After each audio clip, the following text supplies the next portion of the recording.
బిడ్డగా తెలంగాణ రాష్ట్రం కోసం పోరాటం చేసిన ఒక కార్యకర్తగా, కేసీఆర్ గారి సైనికుడిగా స్వచ్ఛమైన మనసుతో నిర్మలమైన హృదయంతో స్పష్టంగా నేను గతంలో చెప్పింది మళ్ళీ చెప్తా ఉన్నా. తెలంగాణ ప్రతిష్ట పెంచడానికి, హైదరాబాద్ బ్రాండ్ ఇమేజ్ ని అంతర్జాతీయం చేయడానికి, హైదరాబాద్ ని ప్రపంచ పటంలో నిలపడానికి ఆనాడు రాష్ట్ర మంత్రిగా ఎన్నో ప్రయత్నాలు చేశాం. ఆ ప్రయత్నాలు చాలా మేరకు ఫలించి హైదరాబాద్, తెలంగాణ భారతదేశంలోనే ఒక ప్రధానమైన నగరంగా ప్రపంచ దృష్టిని ఆకర్షించే స్థాయికి తీసుకొచ్చే విధంగా పనిచేస్తాం. మేము 9.5-10 ఏళ్ల కాలంలో మా ప్రభుత్వం ఉన్నప్పుడు మా బావమరుదులకు 1137 కోట్ల కాంట్రాక్ట్ ఇచ్చే దౌర్భాగ్యపు పని, అట్లాంటి పనులు చేయలేదు. మంత్రిగా నేను కౌన్సిల్ లో కూర్చొని, కౌన్సిల్ ఆఫ్ మినిస్టర్స్ లో, కేబినెట్ లో కూర్చొని నా కొడుకు కంపెనీకి కాంట్రాక్ట్ ఇచ్చుకోలేదు, లేదా నేను కాంట్రాక్టులు ఇచ్చి ప్రతిఫలంగా ల్యాండ్ క్రూజర్ కార్లు కొనుక్కోలేదు.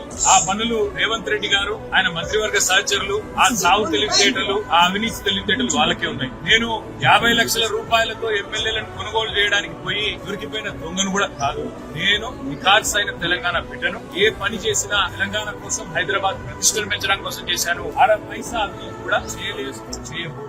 సరే, ఇవాళ కొంతమంది అర్థమయ్యి కాని వాళ్ళు, తెలిసి తెలియని వాళ్ళు ఏదో కొంత బురద తల్లి తాత్కాలికంగా మీడియా మేనేజ్మెంట్ ద్వారా రాజకీయ పబ్బం గడుపుకోవాలనుకునే కాంగ్రెస్ వాళ్ళకి నేను చెప్పేది ఒకటే, నిజం నిలకడ మీద తెలుస్తుంది. మీరు ఇవాళ చల్లే బురద నన్ను గాని, మా పార్టీని గాని ఎట్టి పరిస్థితుల్లో ఆ దృష్టి ఏదైతే కేంద్రీకరించబడిందో దాని నుంచి తప్పించలేదు. మేము మాట్లాడుతూనే ఉంటాం, కొట్లాడుతూనే ఉంటాం. గత సంవత్సర కాలంగా విద్యుత్ ఛార్జీలు పెంచవద్దని కొట్లాడింది టీఆర్ఎస్. లగచర్లలో నువ్వు రైతులను జైల్లో పెడితే అడ్డుకున్నది టీఆర్ఎస్. నువ్వు హైడ్రా పేరిట ఇల్లు కూలగొడితే అడ్డుకున్నది టీఆర్ఎస్. 6 గ్యారంటీల అమలు నువ్వు చేయకపోతే ఇలా తీసింది అడుగడుగునా కేసీఆర్ బృందం.